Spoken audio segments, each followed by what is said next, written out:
People say it's not a Honda anymore. It's still a Honda chassis, so I still like to hurt feelings with beating people with a Honda, but it's definitely a Chevy power plant. It does have a TH400 transmission, and it's actually got a built 8.8 Ford rear end in it. So it's a monster of different car parts. My name is Mason Whitlow, and I work at Holley Performance. I work in the tech department, answer phone calls ranging anywhere from sales to tech and carburetors to offering tech support on EFI systems or just basic questions on other stuff. My parents never really were into cars. I would say a lot of it has to come down to my dad's dad, my grandpa. He bought and sold and traded. He had a Volkswagen convertible Beetle that we would always go to parades in, and I always thought that was the coolest thing. Here behind me is my 2002 Honda S2000. It started out just as a stock S2000 and went with a turbo build and then a built engine build. Ended up selling that when I started working at Holley. And I picked up a L92 iron block, which is a 6.2. I always swore I would never LS swap it.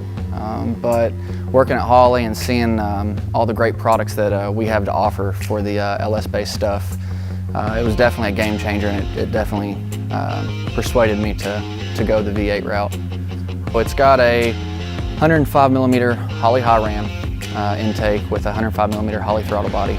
It's all Earl's fuel lines, fuel rails. It's actually got the Holley dual 450 fuel cell module in it. It's got the 460 gallon per hour VR inline filter. It's got Holley valve covers on it. The headers on there are the Hooker turbo manifolds. It's also got the TH400 crossover pipe. And it's also got our Frostbite 3-row dual pass radiator on there with dual 10-inch SPA fans. It's got the 7-inch digital dash in it, and it's also got the Holley Dominator in it. Yeah, it's got a 78-75mm boost lab turbo on it, tile, 50mm blow-off valve, and V60 wastegate. Everything on the front side though was all custom fabricated by Stephen Pauly over at Sabre Team Fabrication, and he did one heck of a job.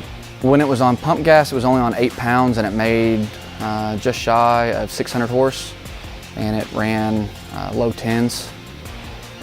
On that setup, it's now on E85, but on 10 pounds it made 707 wheel horsepower and 691 wheel torque. Haven't turned it up yet.